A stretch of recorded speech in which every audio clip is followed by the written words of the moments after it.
Everything you just saw was shot on the iPhone X. Yo, what's up guys? If this is your first time finding me, this channel is all about learning and growing as a filmmaker. So if you're interested in gear reviews, storytelling, and filmmaking tutorials like this one, then consider subscribing. So you want to start create videos, but you think you need to go out and buy a big expensive camera because you think your videos will look much better that way? I can prove you otherwise. In this video, I will show you how to unlock the full potential of your phone to create professional cinematic video using the FilMic Pro app.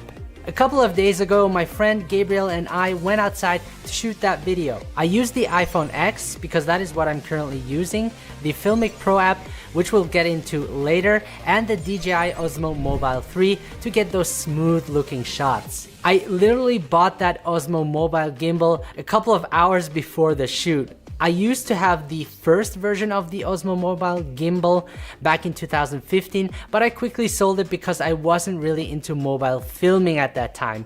With the technology advancing in mobile phones and discovering the FilMic Pro app, it has become a game changer. I had quite fun shooting and experimenting with the phone. It came out pretty good.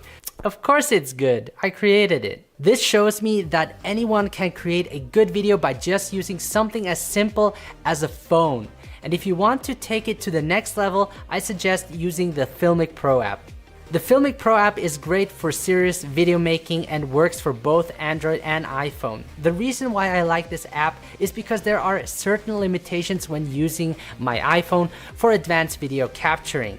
This app is inexpensive, well designed, and offers maximum manual control for filming. Now with that said, let's get deeper into the app. If you want to shoot professional video with your phone, you have to learn the technical aspects and practice shooting video with your phone as much as possible.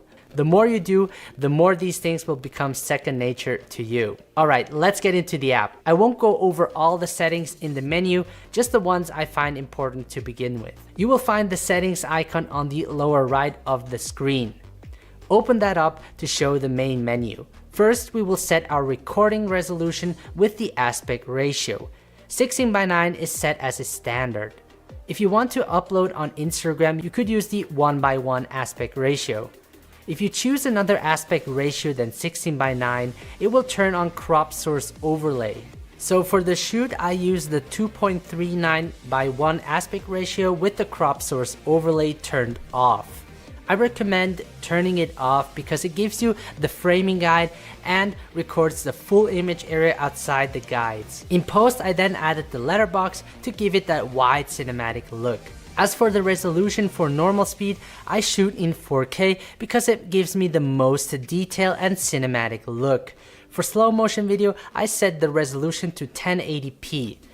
Below the resolution settings, you will find 4 options for the recording quality. I always set it to FilMic Extreme, which gives me the highest bitrate and recording quality possible.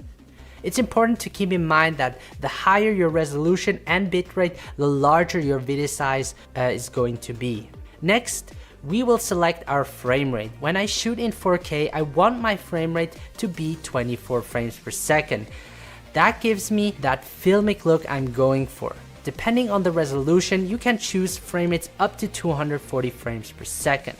For slow motion shots, I select 1080p at 60 frames per second. Even though I have the option to shoot at 120 frames per second, FilMic Pro does not support the flat picture profile for that frame rate. More to that later. You also have the option to shoot time-lapse and select different intervals. For the audio settings, if you use the external mic, it should appear by default. In the video, I choose the option video only, which will record the video without audio. The presets option is really great to save your customized settings. It allows me to switch quickly between different resolutions and frame rates. Because I use the DJI Osmo Mobile 3, I recommend turning off the stabilization so that it doesn't conflict with each other. In the camera option, you can choose between different cameras. I often went with the wide camera option. Gridline is a useful tool to help get your composition right. I leave that on. So now that we have applied all the settings, we can go over to the assisting tools that FilMic Pro provides to help get your exposure and focus right. If you tap on the A icon on the lower left, you will find the assisting tools. The zebra stripes overlay show areas that are overexposed, which are indicated in red stripes. The clip overlay shows areas that are extremely overexposed, which are indicated in red, or underexposed, indicated in blue. Always pay attention to the highlights because it can easily clip. Once that happens, it's hard to get those details back. The false color overlay is very useful if you want to analyze the overall exposure of the image. The appropriate exposure range sits around the green area. The focus peaking overlay shows objects in focus indicated in green. You also have the option to view the live histogram and waveform monitors. Just tap on the timecode area and look through them. Before I start recording, I set my white balance correctly. You will find the white balance on the bottom left with the colored circles. As a default, it is set to auto white balance. The auto white balance is accurate, but it does shift in color temperature. That is why I always set my white balance to manual. In order to do so, you could use the available white balance presets such as daytime, overcast, tungsten, and so on, which locks it automatically. Or you can use the auto white balance to find the correct value and then tap on the auto white balance icon to lock it. If you purchase the FilMic Pro Cinematographer's Kit, then you have the option to shoot in flat or log, which allows for more flexibility in the color grading process.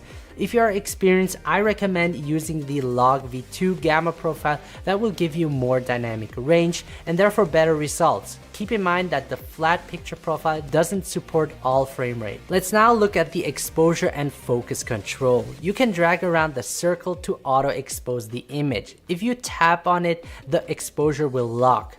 You generally don't want your exposure to change during recording, so after adjusting my exposure correctly, I lock it. The square focus control works the same. If you leave it unlocked, it will track the focus. If you tap on it, the focus will lock.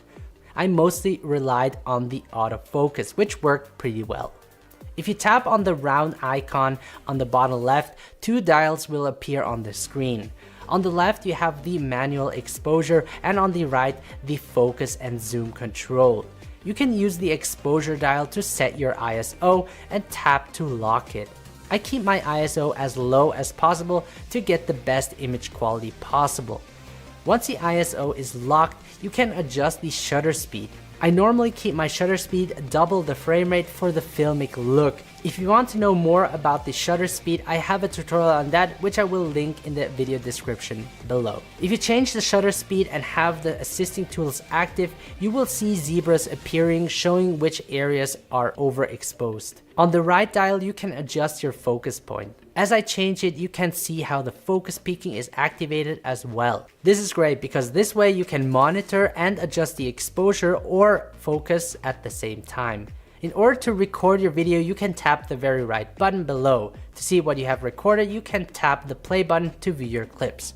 Alright guys, that was it for the basics. There are more advanced features that I haven't gone through, but to start off, you will do fine. The best way to learn and get great shots is to practice and experiment with the app. I encourage you to go out and shoot as much as you can under different lighting conditions. Let me know in the comment section below what you would like to see next. Thank you so much for watching. If you haven't subscribed to my channel, please do so. I would appreciate that, and see you in the next video.